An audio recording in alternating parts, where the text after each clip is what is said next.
We are going to discuss the chapter of coordination, nervous coordination. अब coordination की अगर मैं बात करता हूँ तो first you have to know that what do you mean by the word coordination. Coordination का मतलब क्या होता है?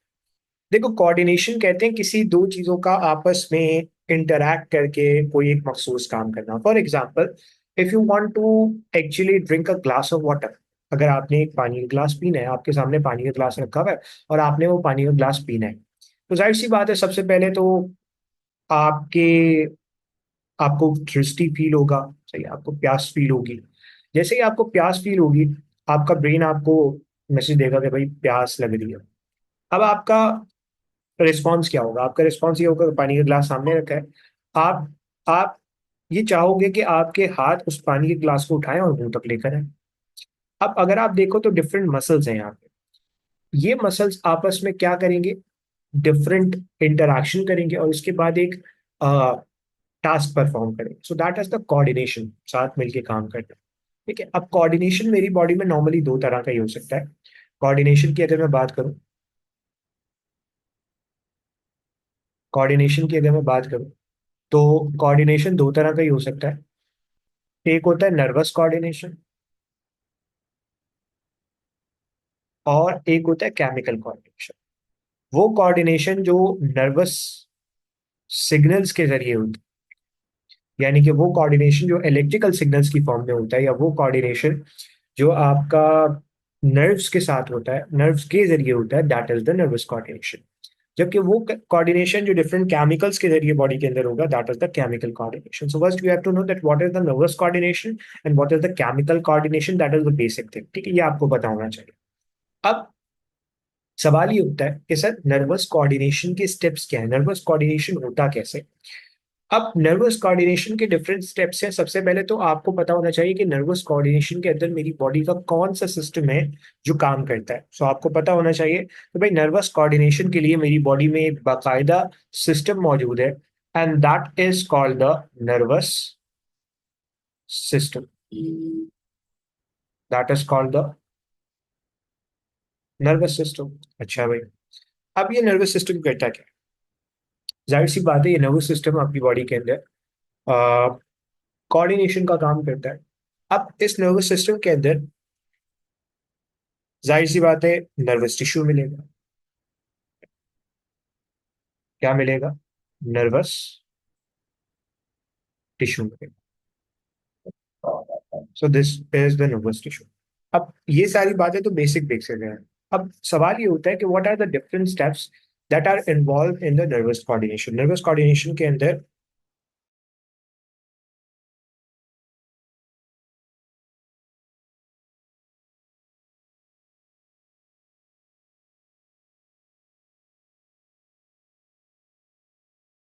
ओके, सो हम बात कर रहे थे स्टेप्स की। ठीक है, तो मैंने आपको क्या बताया?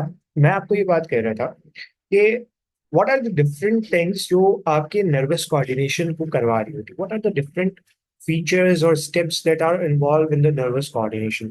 So we are discussing the steps involved in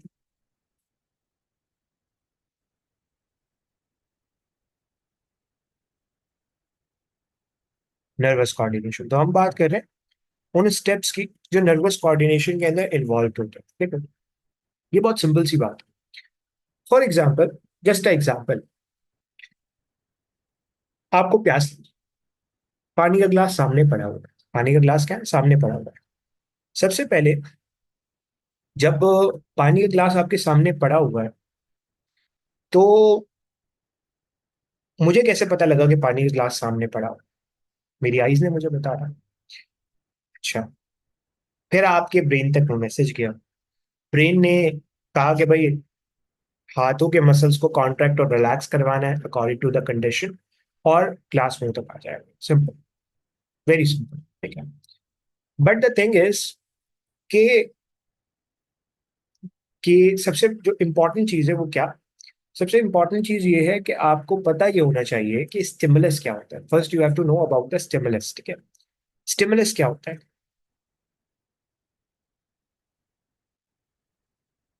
stimulus क्या होता है? आपने, एग्जाम्पल दे रहा हूँ, एक और एग्जाम्पल। आपने किसी गर्म चीज को हाथ लगाया। आपने जैसे ही किसी गर्म चीज को हाथ लगाया, हुआ क्या? हुआ ये कि बेसिकली जैसे ही आपने किसी गर्म चीज को हाथ लगाया, आपके एक्सटर्नल एनवायरनमेंट के अंदर क्या आया? चेंज आया। आपका हाथ एक नॉर्मल कंडीशन के अंदर था, आपने जैसे ही किसी गर्म चीज को हाथ लगाया, एक्सटर्नल एनवायरनमेंट के अंदर चेंज आया। तो एनवायरनमेंट के अंदर चेंज आना, change in the environment is called the stimulus. Sir क्या जरूरी है कि एक्सटर्नल एनवायरनमेंट में ही चेंज आए? नहीं भाई, इंटरनल में भी आ सकता है, उसे भी आप स्टिमुलस ही पाओगे। So change in the environment is called the stimulus. Simple. अच्छा, अब आपको पानी की प्यास लगी थी, पानी का ग्लास आपके सामने था। जब पानी का ग्लास आपके सामने था, तो सबसे पहले सबसे पहले जब पानी का ग्लास आपके सामने था, तो आपकी आईज ने देखा कि भाई there is a change in the external environment. So सबसे पहले हुआ ये कि स्टिमुलस को डिटेक्ट किया। किसने डिटेक्ट किया? स्टिमुलस को डिटेक्ट किया आईज ने। सो वो ऑर्गन या part of the organ, this is very important, ये इस पर हम अलग से डिस्कशन करेंगे। बट वो ऑर्गन और the part of the organ that actually detect the stimulus, वो ऑर्गन या ऑर्गन का पार्ट जो स्टिमुलस को डिटेक्ट करता है, that is called the receptor. अब सबसे पहली बात, आपके पानी के ग्लास को किसने देखा? आईज ने देखा। अब आईज ब्रेन को कैसे बताएंगी कि आपने पानी का ग्लास देखा है? हर चीज का एक अलग तरीकेकार होता है ना। अब आईज को बताना है ब्रेन को कि भाई आपका जो है वो हर चीज को सिंपल सी बात है, हर ऑर्गन को बताना है ब्रेन को कि भाई पानी का ग्लास सामने है। कैसे बताएगा? ये रिसेप्टर क्या करेगा? सबसे पहले तो इस रिसेप्टर ने इंफॉर्मेशन को डिटेक्ट की। अब it has to actually convert this information into the body language. Body language का क्या मतलब है? मेरा दिमाग तो नहीं समझता ना, मेरे दिमाग को वही लैंग्वेज समझ में आएगी जो वो जानता है। अब मेरे ब्रेन तक ये मैसेज जाएगा कैसे? ये मैसेज जाएगा इलेक्ट्रिकल सिग्नल की फॉर्म में, और रिसेप्टर इस इंफॉर्मेशन को ना सिर्फ रिसीव करेगा बल्कि कन्वर्ट करेगा इलेक्ट्रिकल सिग्नल की फॉर्म में। That's why receptor is also called transducer. So transducer क्यों कह रहे हैं? क्योंकि ये एक फॉर्म ऑफ एनर्जी को दूसरी फॉर्म ऑफ एनर्जी के अंदर कन्वर्ट कर रहा है। बेसिकली आपने किया, आई ने क्या किया? इलेक्ट्रोमैग्नेटिक वेव्स को डिटेक्ट किया और कन्वर्ट किया electrical signal. That's why receptor is called the transducer. Receptor का पार्ट अभी आगे पूरा आएगा, तो डोंट वरी अबाउट दैट। पूरा आगे इसका फिनोमेना आएगा। सही, तो रिसेप्टर की बात हो गई। अब जो इंफॉर्मेशन आई है, उस इंफॉर्मेशन को रिसीव किया, बॉडी की लैंग्वेज में कन्वर्ट किया। अब इस इंफॉर्मेशन को अब इस इंफॉर्मेशन को कहाँ भेजा जाएगा? ब्रेन में। अब इस इंफॉर्मेशन को कहाँ भेजा जाएगा? अब इस इंफॉर्मेशन को भेजा जाएगा ब्रेन तक। कहाँ तक? ब्रेन तक। या आप ब्रेन ना कहो, इंटीग्रेटिंग ऑर्गन कह लो, जहां पे फैसला लिया जाएगा। किसका फैसला लिया जाएगा भाई? आप पानी के ग्लास के साथ करना क्या है, इसका फैसला कौन करेगा? इसका फैसला ऑब्वियस सी बात है ब्रेन करेगा या स्पाइनल कॉर्ड करेगा। आगे इस पे पूरी एक लंबी डिस्कशन है। मैं पहले बेसिक्स अच्छी बनवाऊंगा चैप्टर की, और फिर हम इंशाल्लाह इसको तेज तेज पढ़ेंगे। तो अभी जो है वो पहले बेसिक्स अच्छी पढ़ लो। अच्छा, सबसे पहले रिसेप्टर ने डिटेक्ट किया, रिसेप्टर ने डिटेक्ट करने के बाद उसको बॉडी की लैंग्वेज में कन्वर्ट किया। सही है। अच्छा, अब इसको भेजना है ये इन्फॉर्मेशन कहाँ पे भाई? इसको भेजनी है ये इन्फॉर्मेशन, हाँ, इसको भेजनी है ये इन्फॉर्मेशन आपके, चलो, इसको भेजनी है इन्फॉर्मेशन आगे। अब आगे कहाँ है? ब्रेन या स्पाइनल कॉर्ड, जो भी है। अब ब्रेन या स्पाइनल कॉर्ड इस पे क्या लेगा? एक फैसला लेगा, एक अप्रोप्रिएट रिस्पॉन्स सोचेगा कि भाई क्या करना चाहिए। अब एक अप्रोप्रिएट रिस्पॉन्स को सोचा किसने? एक अप्रोप्रिएट रिस्पॉन्स को सोचा गया ब्रेन या स्पाइनल कॉर्ड, जिसके अंदर भी। अब अब इस मैसेज को कहाँ भेजा जाएगा? जल्दी बोलो, मेरे साथ बोलो, सिंपल सिंपल, वेरी सिंपल, बोलो मेरे साथ।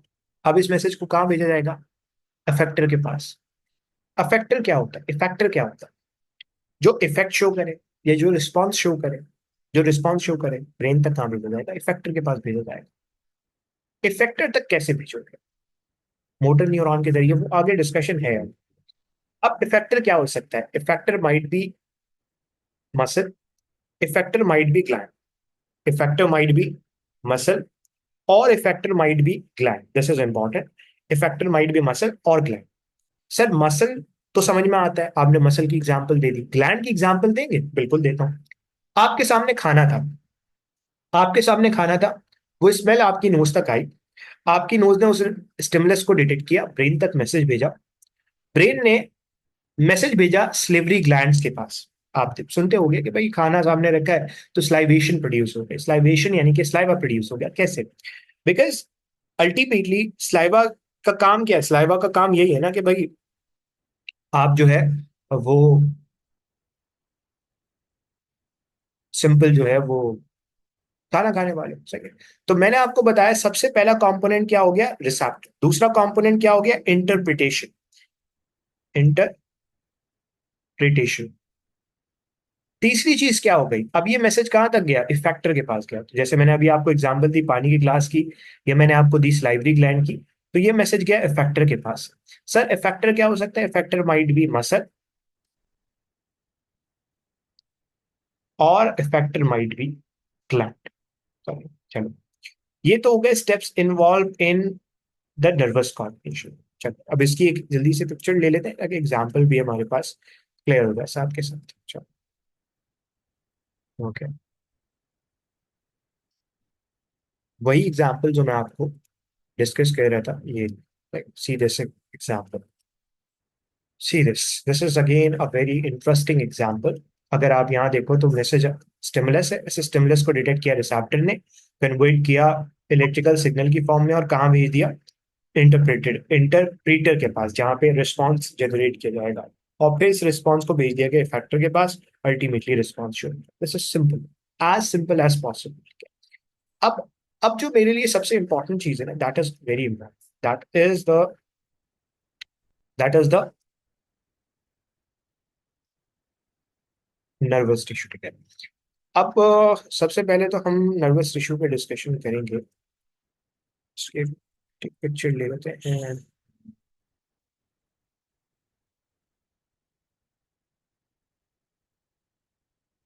तो अब मैंने आपको रिसेप्टर को क्या बताया? रिसेप्टर वो ऑर्गन है या पार्ट ऑफ द ऑर्गन है। Receptor might be organ, receptor might be organ, और पार्ट ऑफ द ऑर्गन जो स्टिमुलस को डिटेक्ट करेगा और बॉडी की अप्रोप्रिएट लैंग्वेज के अंदर उस सिग्नल को कन्वर्ट करके इंटरप्रेटर के पास भेजेगा। सही है। That is the receptor. अब रिसेप्टर की क्या टाइप्स हैं, रिसेप्टर किस तरीके से काम करता है, उस पर पूरी डिस्कशन आगे है। So don't worry, don't worry. अभी हम स्टार्ट कर रहे हैं नर्वस टिश्यू। नर्वस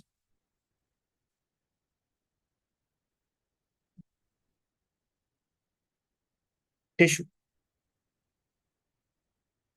अब नर्वस टिश्यू के अंदर क्या याद रखना है? पहली बात, एनिमल्स के अंदर कितने तरह के टिश्यूज होते हैं जल्दी बताओ?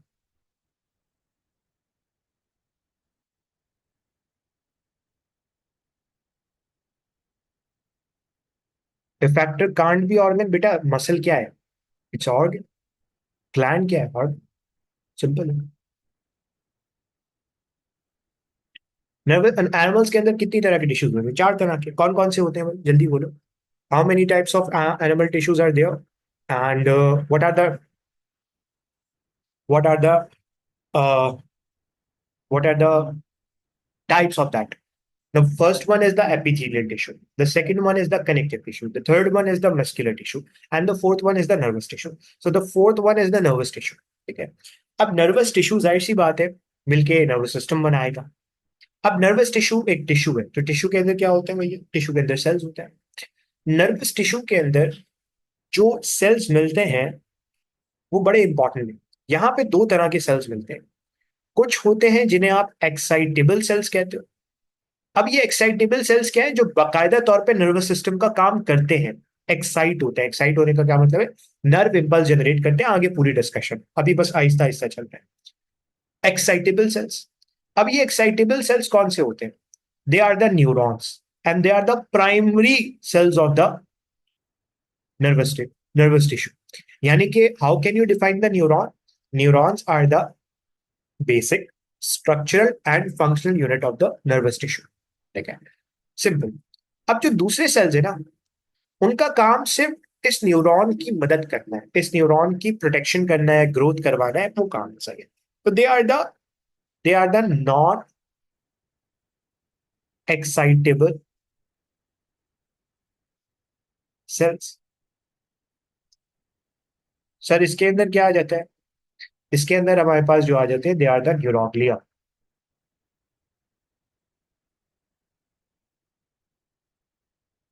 याद रखना कि हमारे पास जो न्यूरोग्लिया है, इसका काम क्या है? सिर्फ और सिर्फ सपोर्ट प्रोवाइड करना। सिर्फ और सिर्फ क्या प्रोवाइड करना? सपोर्ट प्रोवाइड करना। अच्छा, दूसरी बात ये कि हमारे पास न्यूरॉन, अगर एक मेच्योर न्यूरॉन है तो कभी भी डिवाइड नहीं करता। Adult mature neuron normally non divide, ठीक है। बट द फैक्ट इज कि ये जो न्यूरोग्लिया है ना, ये डिवाइड कर सकता है, ये डिवाइड कर सकता है। इसीलिए एक ब्रेन के अंदर अगर ट्यूमर हो जाए तो उसे आप कहते हो ग्लायोमास, ठीक है। अगर ये बात नहीं भी समझ में आती तो कोई मसला नहीं है, because that is not included in your book, but still सुन लो। तो ब्रेन ट्यूमर क्यों हो सकता है? Due to the abnormal division of the neuroglia, and that is called the gliomas, ठीक है। ग्लायोमास। अच्छा, ये हमारी बेसिक डिस्कशन है। याद रखना कि पूरा का पूरा nervous system, this is very important, पूरा का पूरा नर्वस सिस्टम एक्टोडर्मल इन ऑरिजिन। कैसा है भाई? एक्टोडर्म से मिलकर बना है। पूरा का पूरा नर्वस सिस्टम किससे मिलकर बना है? एक्टोडर्म से मिलकर बना है, सिवाय एक सेल के, जो नर्वस सिस्टम के अंदर आपको मिलता है, नर्वस टिश्यू के अंदर आपको मिलता है, and that is the microglial cells, except माइक्रोग्लायल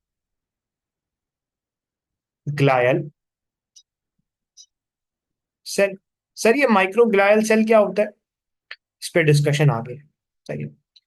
ये जो माइक्रोग्लायल सेल है ना, ये मीजोडर्मल इन ऑरिजिन होता है।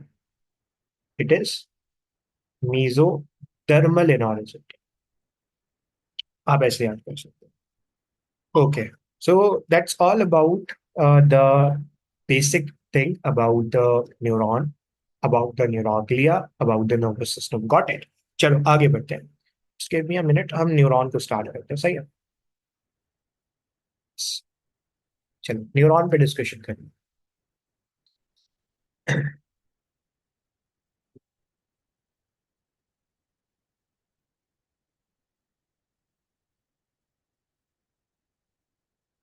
चलो न्यूरॉन पे डिस्कशन करेंगे। बेटा मैंने कहा ना कि अभी आगे पूरी कहानी है।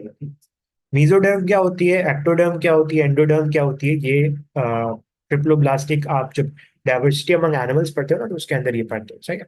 बट स्टिल वेट, तो अभी हम देख लेंगे। Just give me a minute, मैं गिलास पानी पीता हूँ।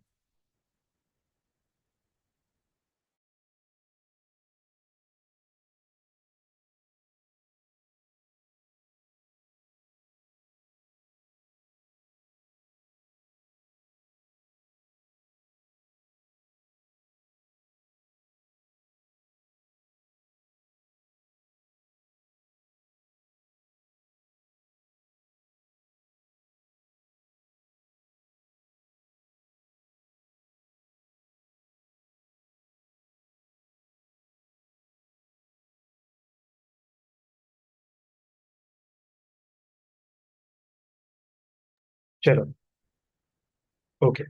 सो एक बात तो मैंने आपको बता दी कि हमारे पास क्या कहानी है उसकी। अब हम आगे we are going to discuss about the neuron. तो हमने डिस्कशन करनी है न्यूरॉन की। सो न्यूरॉन पे डिस्कशन कर लेते हैं जल्दी से। Okay,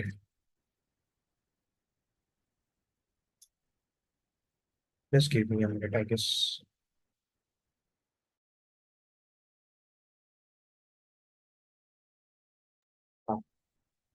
so we are going to discuss about the neuron. सही है, न्यूरॉन पे हमने डिस्कशन करती है, जल्दी से न्यूरॉन को डिस्कस कर देते हैं और फिर आगे। ओके,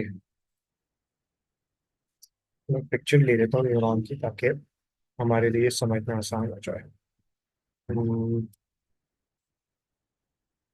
ठीक है, चलो। ये हमारे पास आ गई न्यूरॉन की पिक्चर। अब हम न्यूरॉन पे डिस्कशन करें। How can you define the neuron? A very simple and a very basic question. How can you define the neuron? बेटा, माइक्रोग्लियल सेल के बारे में आगे पूरी डिस्कशन है, सो अभी जो है जितना मैं बता रहा होता हूँ उस पर फोकस किया करो। आगे डिस्कशन में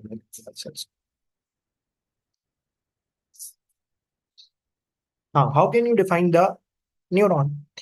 neuron is the basic structural and functional unit of the nervous system, nervous tissue. तो मैंने आपको बताया कि न्यूरॉन क्या है। अब आ जाओ न्यूरॉन के स्ट्रक्चर पे, that is very important. Neuron की अगर मैं बात करता हूँ तो neuron is divided into two parts. Neuron दो पार्ट्स में डिवाइड होता है। न्यूरॉन को आप दो हिस्सों में डिवाइड कर सकते हो। सबसे पहले एक होता है जैसे आप कहते हो सेल बॉडी, सेल बॉडी या पेरिकैरियन या soma. Cell body, cell body या पेरिकैरियन या सोमा। अभी क्या होता है इस पे डिस्कशन कर रहे हैं। जबकि दूसरा जो पार्ट होता है न्यूरॉन का, that is called the cell process,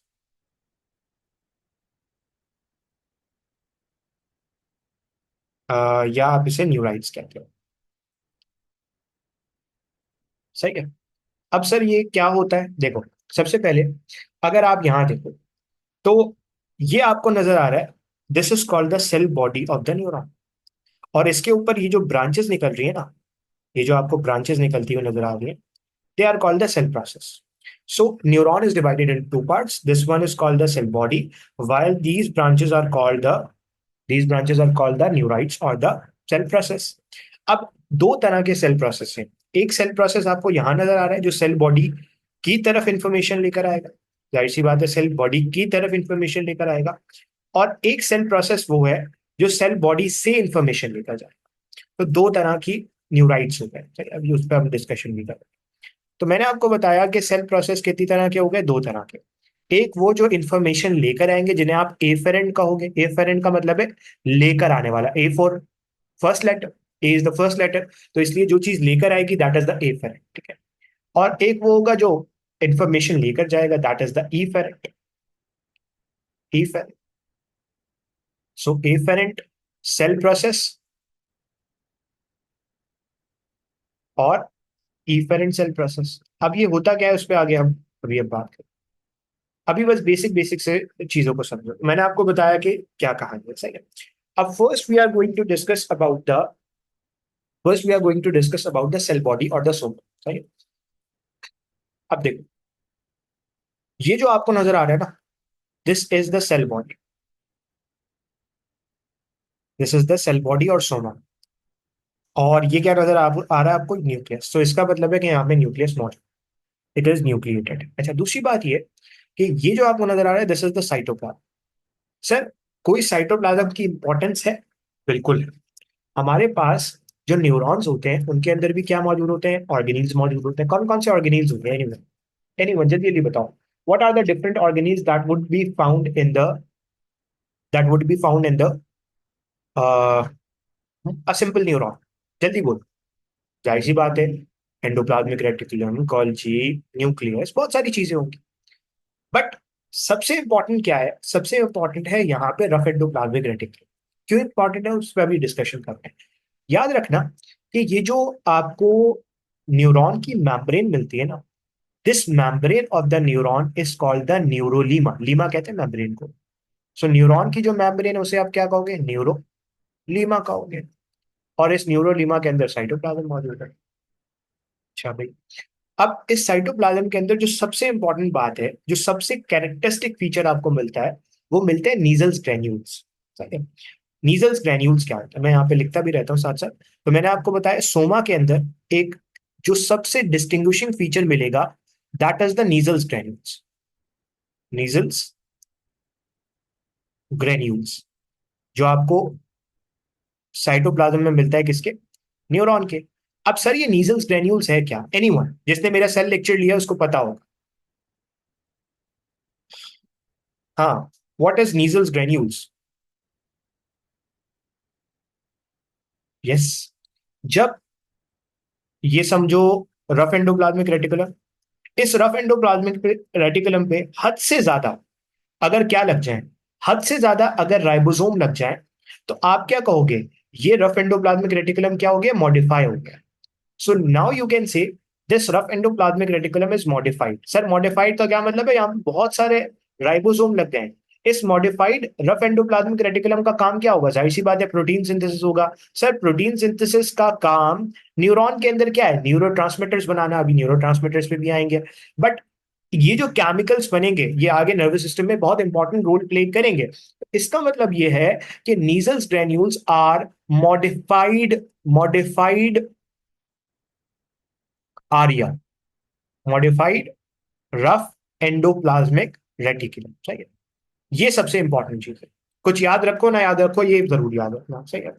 अब ये क्या प्रोड्यूस करेंगे, डिफरेंट केमिकल्स प्रोड्यूस करेंगे, और ये डिफरेंट केमिकल्स जो हैं वो फिर जाएंगे आगे और फिर नर्वस कोऑर्डिनेशन के अंदर बहुत इंपॉर्टेंट रोल प्ले करेंगे।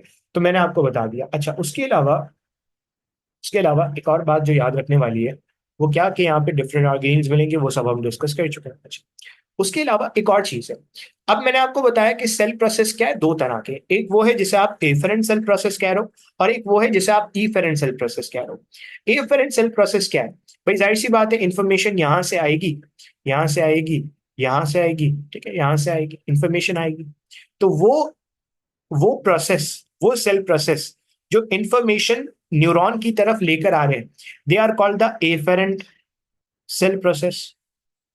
और इंफॉर्मेशन कहां से जाएगी, यहां से इंफॉर्मेशन जाएगी। So this is the efferent. अब afferent, afferent again I am saying ताकि बार बार याद हो जाए, एफेरेंट सेल प्रोसेस को आप नाम देते हो डेंड्राइट्स का, डेंड्राइट्स का। ये जो वर्ड डेंड्राइट है ना, ये वर्ड निकला डेंड्रोन से, जिसका मतलब होता है ट्री। डेंड्रोन का मतलब होता है ट्री। सो आप ये याद रख सकते हो। अच्छा, इसके अलावा अगर मैं बात करूं डेंड्राइट्स की, तो डेंड्राइट्स का काम क्या होगा, डेंड्राइट्स का काम ये होगा कि इन्फॉर्मेशन को कहां से लेकर आना है, इन्फॉर्मेशन को लेकर आना है आपके न्यूरॉन की तरफ। अब कहां से लेकर आएगा, या तो दूसरे न्यूरॉन से या एनवायरमेंट से, सिंपल बात क्लियर होती है। अच्छा, तो ये हो गया हमारे पास एफेरेंट, जैसे आप कह रहे हो dendrites, and they are branch, simple simple simple सी बात। अच्छा, अब यहां से जहां इंफॉर्मेशन आगे जाएगी, this is called the axon. So वो सेल प्रोसेस जो इंफॉर्मेशन आगे लेकर जाएगा, दैट इज द एक्सॉन। यहां पे हम लिख भी देते हैं, एफेरेंट सेल प्रोसेस को आपने क्या कहा, dendrite. So this is the dendrite. Efferent cell process को आपने क्या कहा, एक्सॉन का नाम दिया। So axon is the efferent cell process. अब ये जो एक्सॉन है ना, कुछ लोग कहते हैं कि एक्सॉन की मेम्ब्रेन को अलग से भी नाम दे दिया जाता है। So the membrane of the axon is called the axolemma. It is nothing but the part of the neurolemma. Neurolemma whole, whole neuron की मेम्ब्रेन है, एक्सोलीमा सिर्फ एक्सॉन वाले पार्ट की मेम्ब्रेन, सही है, एक्सोलीमा। अब at the end of this axon there are some dilated portions, there are some dilated areas, यहां पे आपको कुछ स्वेल्ड एरियाज मिल रहे हैं। And these swelled areas are called what, जल्दी बोलो, इनको आप क्या कहते हो भैया, एक्सॉन टर्मिनल और टीलोडेंड्रिया, ठीक है, एक्सॉन टर्मिनल याद रख लो, टीलोडेंड्रिया छोड़ दो, ठीक है। So they are called the axon terminals,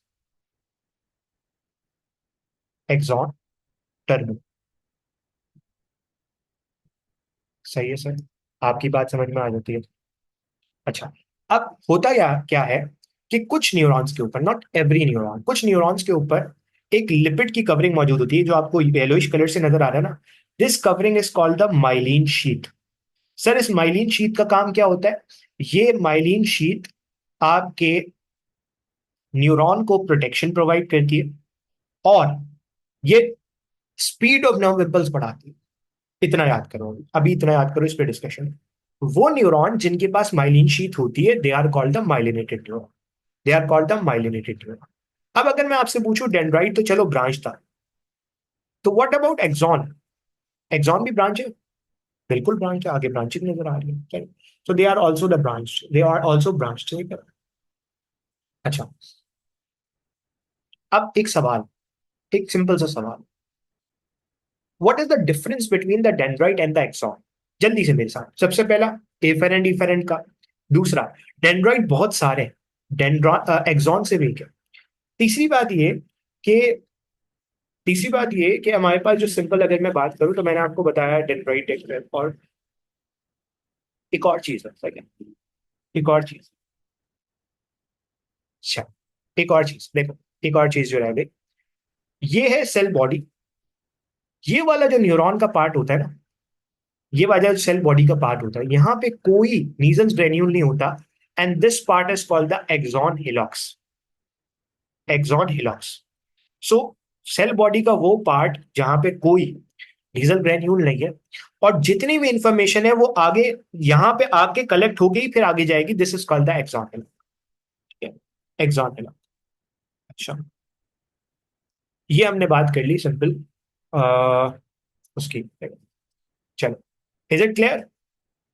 is it clear? हमने बात की एक्सॉन हिलॉक की, हमने बात की एक्सॉन टर्मिनल की, आगे और सारी चीजों की हमने बात कर ली है। हाँ सर, एक सवाल है। एक सवाल ये है कि क्या एक्सॉन से एक ब्रांच निकल सकती है? यस, निकल सकती है। उसे आप कहते हो, उसे आप क्या कहते हो? एनीवन। उसे आप कहते हो axon collateral. Axon collateral.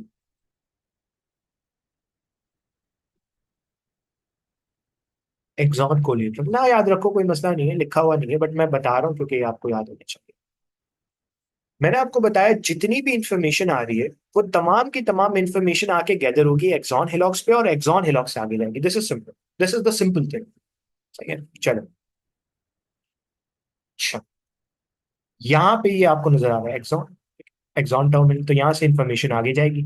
So they are the efferent fibres. Simple simple simple, they are the efferent fibres. अब इफेरेंट से आगे क्या होगा? It might be affected, it might be other neuron, it might be many things. अच्छा sir, अगर आप देखें तो ये एक माइलिन शीट है, ये दूसरी माइलिन शीट है। इस माइलिन शीट और इस माइलिन शीट में बीच में एक ऐसा एरिया भी मौजूद है जहां पे कोई माइलिन शीट प्रेजेंट नहीं है, and this is called the node of Ranvier. So axon का वो पार्ट जहां पे कोई माइलिन शीट प्रेजेंट नहीं है, that is called the node of Ranvier. Ranveer मत पढ़ना भैया सर, रैनवील है, थोड़ा सा मुंह टेढ़ा करके पढ़ना पड़ता है। नोड ऑफ रैनवील, सही है। तो माइलिन शीट क्या है, नोड ऑफ रैनवीर क्या है, उस पर हमने ऑलरेडी डिस्कशन कर ली। चलो, आई होप कि ये चार्ट बहुत इंपॉर्टेंट है, इसको अगर अपने पास ड्रॉ कर लोगे तो जिंदगी आसान हो जाए। सही है, चलो। ओके, आगे बढ़े भैया, जल्दी बात करो, आगे बढ़े। अब मैं एक बहुत बहुत बहुत बहुत इंपॉर्टेंट टॉपिक समझाने वाला हूँ। ये टॉपिक किताब में तो नहीं मिलेगा, but this is the basics of the nervous system. Even MBBS के स्टूडेंट जब वो एमबीबीएस के अंदर जाते हैं ना, उनको भी नहीं पता होता है। मैं लिटरली बता रहा हूँ, जब मैं एमबीबीएस के अंदर गया था मुझे भी नहीं पता था। लेकिन ये बहुत इंपॉर्टेंट चीज है। आप तीन चार लफ्ज पढ़ते हो, वैसे तो आप तीन लफ्ज पढ़ते हो, लेकिन एक पढ़ते हो गैंग्लिया, एक लफ्ज पढ़ते हो गैंग्लिया, एक लफ्ज जो आप पढ़ते हो that is the nerve. Nerve. एक चीज होती है ट्रैक्ट, ठीक है, केपीके की बुक के अंदर ट्रैक का जिक्र है। और एक चीज होती है न्यूक्लियाई। ये क्या होता है सर? देखो, सबसे पहले you have to know that हमारी बॉडी के अंदर, अगर मैं यहां ड्रॉ करूं, let suppose this is the classical example of the man. ठीक है, ये एक इंसान आपको नजर आ रहा है, मैं उसकी एक सिंपल सी अपेयरेंस बनाऊं। ये एक इंसान, सही है। अगर मैं इसकी बॉडी में, इसकी बॉडी को दो हिस्सों में डिवाइड करना चाहता हूं, सो मैं एक सेंट्रल लाइन खींचूंगा, and this central line is called the central axis of the body. Nervous system का वो पार्ट जो सेंट्रल एक्सिस पे मिलता है that is called the CNS, central nervous system. और जो आसपास मिलेगा that is called the PNS और द पैराफ्लो नर्वस सिस्टम। अब ये सीएनएस और पीएनएस बस इतना क्लियर होना चाहिए, इस पे आगे पूरी डिस्कशन है। अभी जो मैं समझाना चाह रहा हूँ ना वो ये है, ठीक है। चलो मैं ड्रॉ करता हूँ, मेरे साथ साथ ड्रॉ करना, ठीक है। ये simple simple simple simple discussion. चलो, चलो। ओके।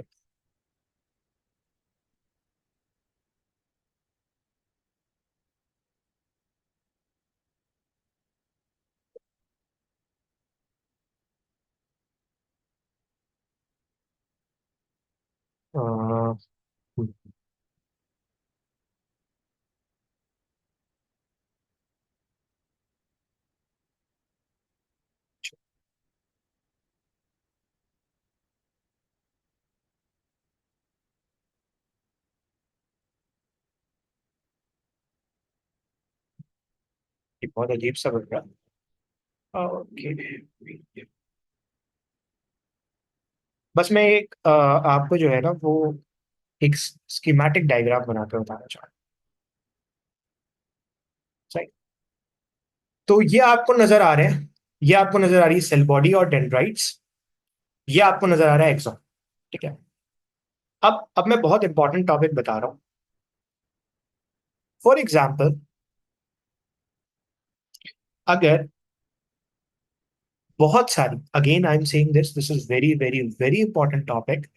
अगर, बच्चों गौर से सुनना, अगर अगर बहुत सारे सेल बॉडी, अगर बहुत सारी सेल बॉडी कहाँ जमा हो जाए, अगर बहुत सारी सेल बॉडीज जमा हो जाए आउटसाइड द सीएनएस, यानी कि अगर बहुत सारी सेल बॉडीज का कलेक्शन हो जाए पैराफेरल नर्वस सिस्टम के अंदर, so the collection of cell bodies in the peripheral nervous system is called the ganglia.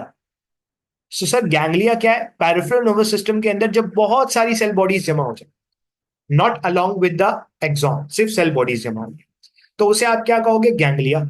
Sir अगर ये सीएनएस के अंदर जमा हो जाए, बहुत सारी सेल बॉडीज अगर सीएनएस के अंदर जमा हो जाए, तो they are called the nuclei. तो सर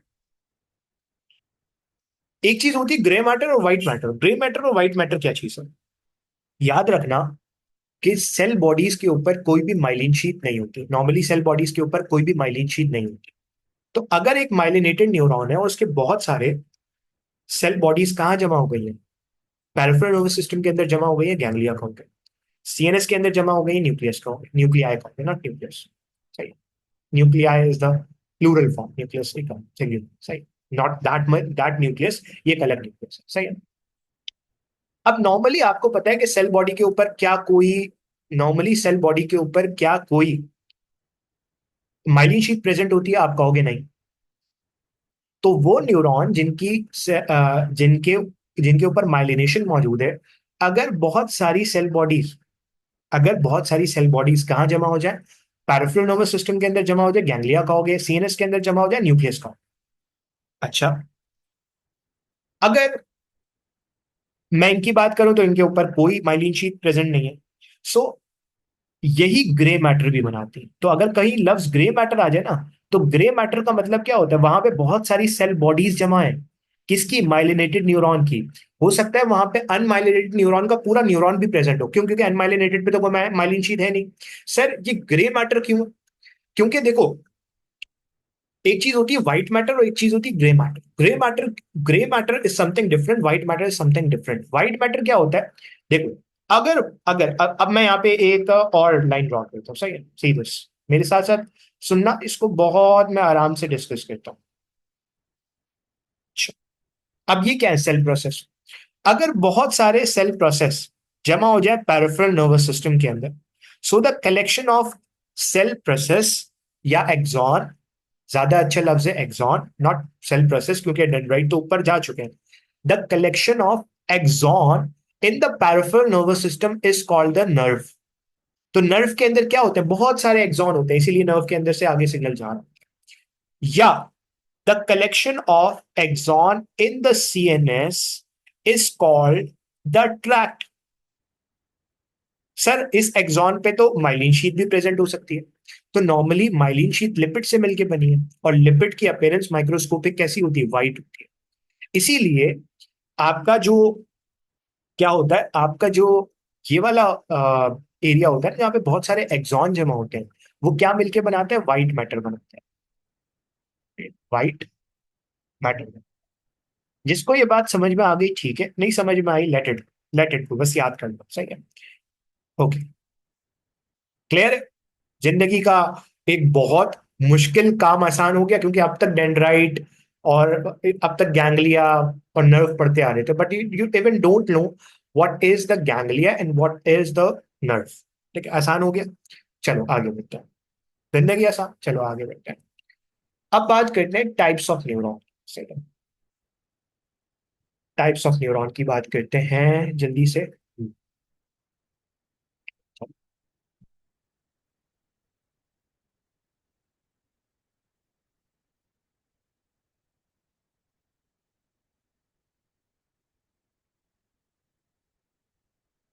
अब जाहिर सी बात है, आप न्यूरॉन को डिफरेंट टाइप्स में डिस्क्राइब कर सकते हो ऑन डिफरेंट क्राइटेरियाज। न्यूरॉन को आप क्लासिफाई कर सकते हो स्ट्रक्चर की बेस पे। न्यूरॉन को आप क्लासिफाई कर सकते हो नंबर ऑफ सेल प्रोसेस की बेस पे। ठीक है, नंबर ऑफ सेल प्रोसेस की बेस पे। न्यूरॉन्स को आप क्लासिफाई कर सकते हो फंक्शनल बेसिस पे। ठीक है, फंक्शनल बेसिस पे। न्यूरॉन को आप क्लासिफाई कर सकते हो माइलिन शीट की बेसिस पे। So neuron can be classified on many aspects. First, आपकी बुक के अंदर फंक्शनल है, लेकिन कुछ बुक्स के अंदर, खासतौर पे सिंटेक्स बुक बोर्ड के अंदर, आपकी सिर्फ फंक्शनल है। But you have to know others thing, because बाकी बुक्स के अंदर ये सब लिखा हुआ है। सही है। न्यूरॉन की अगर मैं टाइप्स की बात करूं, तो सबसे पहली टाइप आप क्या डिस्क्राइब कर सकते हो? On the basis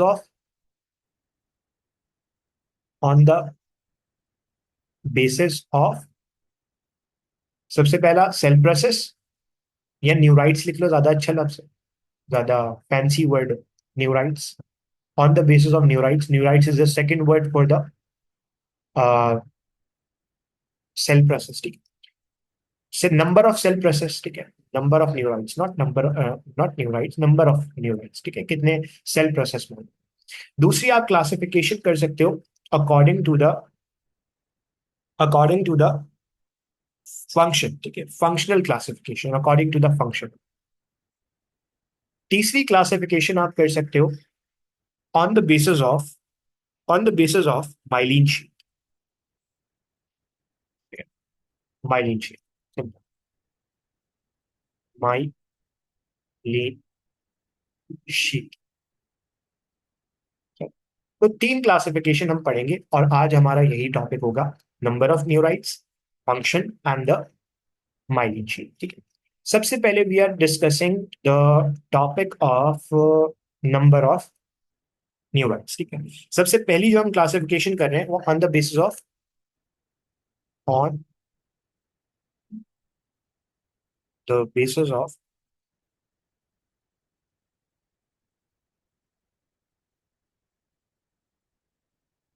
number of neurites और सेल प्रोसेस।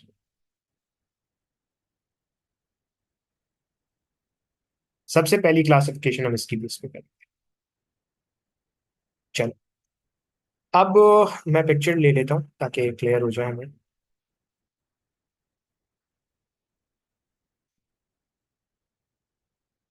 चलो,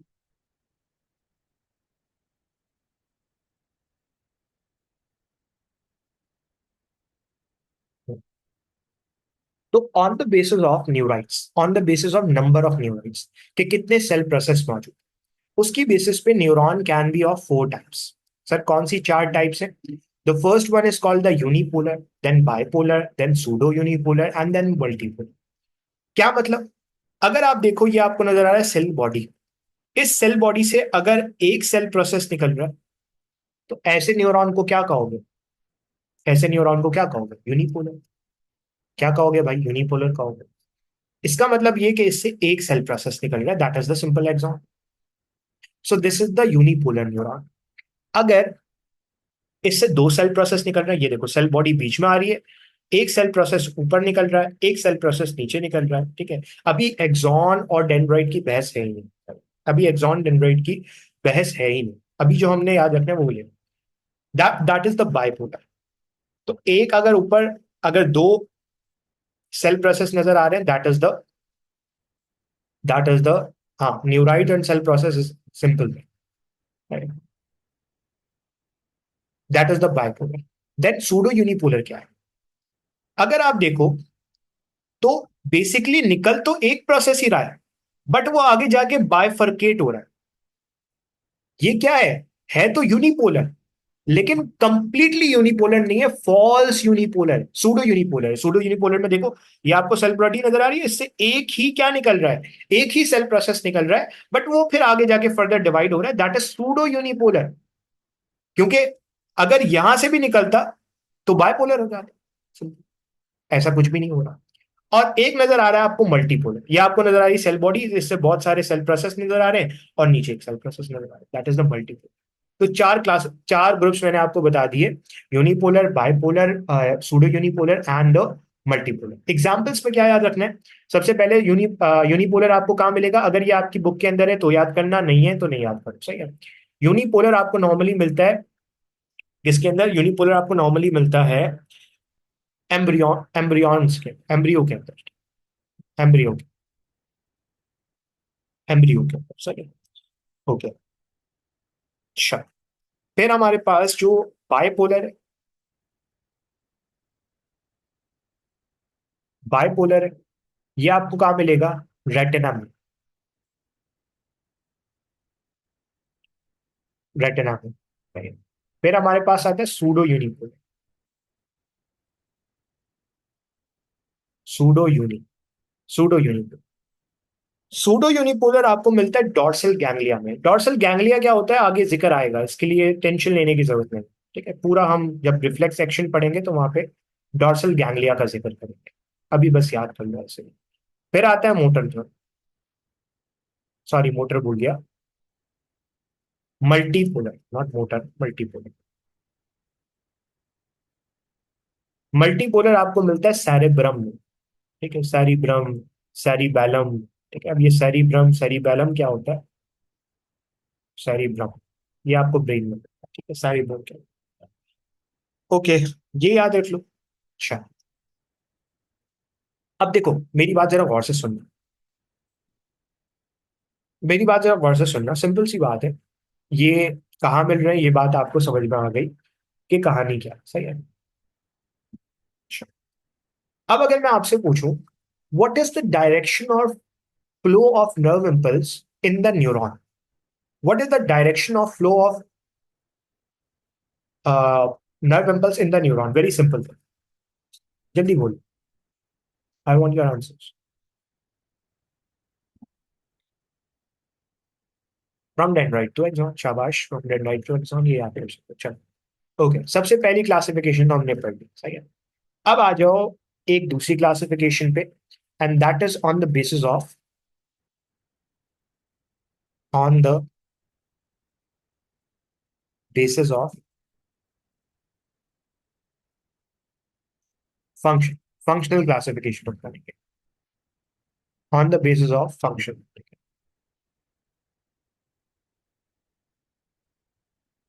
फंक्शनल क्लासिफिकेशन हमने पढ़नी है।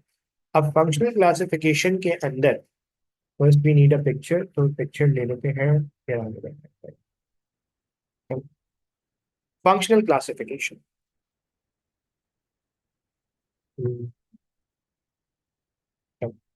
फंक्शनल क्लासिफिकेशन में आपने क्या है, देखो फंक्शनल क्लासिफिकेशन के अंदर on the basis of function, क्या फंक्शन कर रहा है, अगर न्यूरॉन मैसेज लेकर आ रहा है रिसेप्टर से, कहा मैसेज लेकर आ रहा है रिसेप्टर से, so that is called the efferent neuron. Message लेकर आने वाला कौन होता है, लेकर आने वाला होता है एफेरेंट, तो वो जो मैसेज लेकर आएगा that is the efferent neuron. इस एफेरेंट न्यूरॉन को ही आप क्या कहते हो, सेंसरी न्यूरॉन का, सेंसरी न्यूरॉन। तो वो न्यूरॉन जो मैसेज लेकर आएगा रिसेप्टर से आगे, रिसेप्टर से आगे, that is called the efferent और द सेंसरी न्यूरॉन। वो न्यूरॉन जो इस इंफॉर्मेशन को रिसीव करेगा और इस पे एक रिस्पॉन्स जनरेट करके आगे भेजेगा, that is called the inter neuron और the relaying neuron. So inter neuron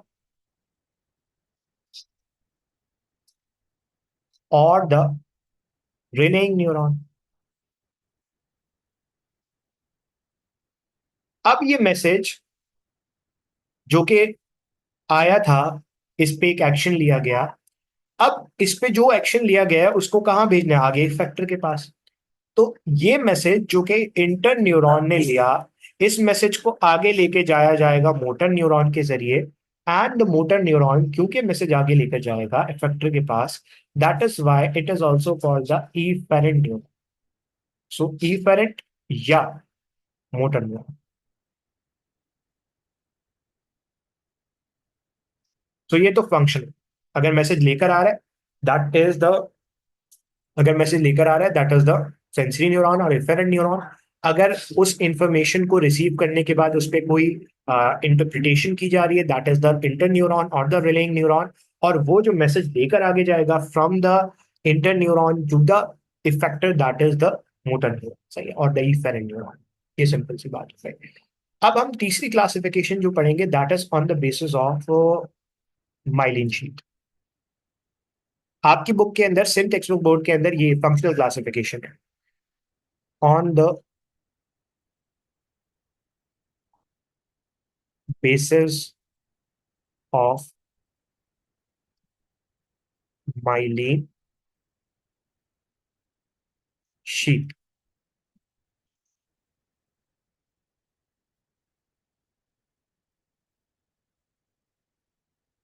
अच्छा, सबसे पहले तो माइलिन शीथ होती क्या है इसको समझना। देखो, पहले मैं पिक्चर ले लेता हूँ ताकि आसान हो जाए तुम्हारे लिए समझना।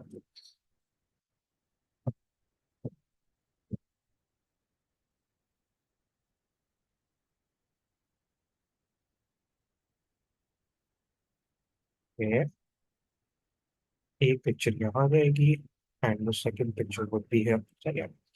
चलो, हाँ,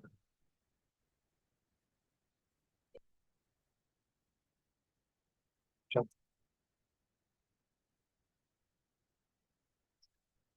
अब आ जाओ आप इधर की। देखो, सबसे पहले आपको पता है कि neuron is the primary cell और उसकी मदद के लिए क्या है? न्यूरोग्लिया। अब होता क्या है कि माइलिन शीथ होती क्या? Basically, myelin sheath is a covering of the what is the covering of the lipid. ठीक है, लिपिड की कवरिंग है, उसको किसके ऊपर घुमाया गया? जैसे आप बॉल के ऊपर टेप नहीं चढ़ाते, बिल्कुल इसी तरीके से एक्सॉन के ऊपर क्या चढ़ाया गया है? कवरिंग चढ़ाई गई है। And that is the myelin sheet. अब याद रखना, वो न्यूरॉन जिनके पास माइलिन शीट है, they are called myelinated neuron. और वो न्यूरॉन जिनके पास कोई माइलिन शीट नहीं है, they are called unmyelinated neuron. Unmyelinated neuron. अब सवाल ये होगा कि सर ये माइलिन शीट बनाता कौन है? ये माइलिन शीट बनाई जाती है with the help of neuroglial sales. Neuroglial sales क्या बनाते हैं? माइलिन शीट बनाते हैं। अगर मैं सीएनएस की बात करूं, तो सेंट्रल नर्वस सिस्टम के अंदर कौन सा न्यूरोग्लिया माइलिन शीट बनाता है? That is the oligodendrocyte. अब लफ्ज तोड़ो, सब आसान हो जाएगा। Oligo few, dendro tree like structure, cyte मतलब सेल, ऐसा सेल जिसके पास छोटे ट्री लाइक स्ट्रक्चर्स है। अगर आप यहां देखो तो ये आपको नजर आ रहा है एक सेल जिसे आप कह रहे हो ऑलिगोडेंड्रोसाइट। अब यहां से एक ब्रांच निकल रही है, और ये ब्रांच बेसिकली कर क्या रही है? देखो, suppose this is the axon, और इसके ऊपर ये ब्रांच आके क्या कर रही है? खुद को लपेट ले रही है इस तरीके से। एंड अल्टीमेटली क्या बन रहा है? Ultimately myelin sheath. क्योंकि इस ये जो सेल्स होते हैं ना, नॉर्मली ये वाले सेल्स जो आपकी माइलिन शीट बना रहे होते हैं, इनके अंदर एक बहुत इंपॉर्टेंट लिपिड होता है, दैट इज द स्फिंजोमाइलिन। ना याद रखना चाहो या नया याद रखो, बट याद रखना चाहो तो याद रख लो। इनकी सेल मेम्ब्रेन के अंदर बहुत अबंडेंट स्फिंजोमाइलिन मिलता है, एंड दैट्स व्हाई, इसीलिए हम कहते हैं कि कवरिंग माइलिनेटेड है। जबकि न्यूरोग्लिया में, अगर न्यूरोग्लिया पेरिफेरल नर्वस सिस्टम के अंदर माइलिन शीट बनाता है, तो वो कौन सा है? Schwann cell. ठीक है, अब इसके अंदर तो आप क्या ही तोड़ सकते हो? Schwann cell. But basic concept same, basic concept is clear. ठीक है, तो यहां पे आपको नजर आ रहा है एक्सॉन। इस एग्जॉन के ऊपर ये देखो, टेपिंग हुई भी है किसकी, शॉन सेल। और ये देखो न्यूक्लियस इस शॉन सेल पे यहाँ नजर आ रहा है, पैराफ्री के अंदर नजर आ रहा है। अब समझने वाली बात क्या है, let suppose this is a axon, this is the axon. ये मेरे पास क्या मौजूद है, माइलिन माइलिन शीट प्रेजेंट है। Then this is the second myelin sheath. वो एरिया जहां पे कोई माइलिन शीट नहीं है, that is called the node of Ranvier. क्या कहते हो, नोड ऑफ रैडवील। अब सर फायदा क्या है मेरे पास माइलिनेशन का और नॉन माइलिनेशन का। तो ये आपको नजर आ रहा है अनमाइलिनेटेड न्यूरॉन, जिसके ऊपर कोई भी माइलिन शीट प्रेजेंट नहीं, जबकि यहाँ पे आपको नजर आ रहा है माइलिनेटेड न्यूरॉन। और यहाँ पे लिखा हुआ है शॉन सेल। शॉन सेल कौन से न्यूरॉन के अंदर, सीएनएस या पीएनएस, किसके अंदर जो है वो माइलिन शीट बनाता है, जल्दी बोलो। I want your answers, PNS के अंदर, शाबाश। तो अब फायदा क्या है, what is the benefit of this myelination. Myelination का बेनिफिट क्या है, देखो याद रखना कि हमारे पास जो अनमाइलिनेटेड न्यूरॉन होते हैं,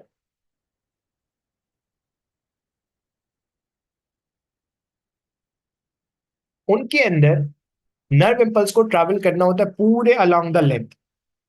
और जो अनमाइलिनेटेड न्यूरॉन के होते हैं ना, उनके अंदर जो स्पीड होती है वो होती है तकरीबन 1 to 3 सेंटीमीटर पर सेकंड। यानी कि ये 1 सेकंड में सिर्फ 1 to 3 सेंटीमीटर इंफॉर्मेशन आगे लेकर जाते हैं, इनकी स्पीड ये होती है। जबकि माइलिनेटेड न्यूरॉन की अगर मैं बात करूं, तो माइलिनेटेड न्यूरॉन के अंदर नर्व इम्पल्स ना छलांग लगाता है। नर्व इम्पल्स छलांग लगाता है।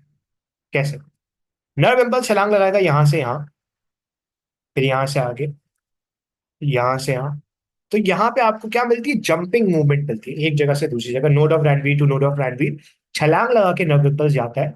And this type of conduction is called the saltatory conduction. तो सॉल्टेटरी कंडक्शन आपको कहाँ देखने को मिलती है, सॉल्टेटरी कंडक्शन आपको देखने को मिलती है आपके माइलिनेटेड न्यूरॉन के अंदर। और इस पे स्पीड ज्यादा होती है, तकरीबन 100 मीटर पर सेकंड की स्पीड होती है, तो काफी ज्यादा स्पीड आपको देखने को मिलती है, सही है।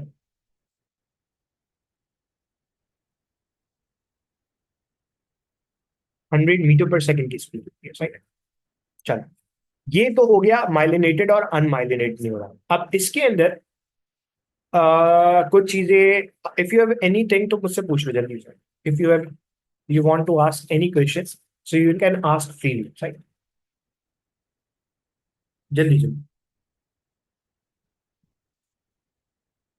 हाँ भाई।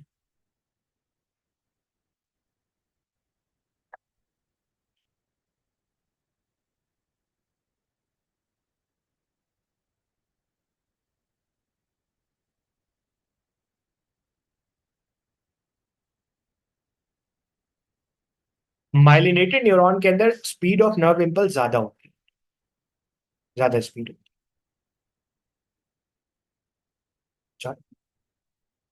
सर ये सेंटीमीटर है या मीटर है, अपनी किताब में देख लेना, मुझे याद पड़ रहा है सेंटीमीटर है। अगर if I am not wrong it's centimetre, सही है।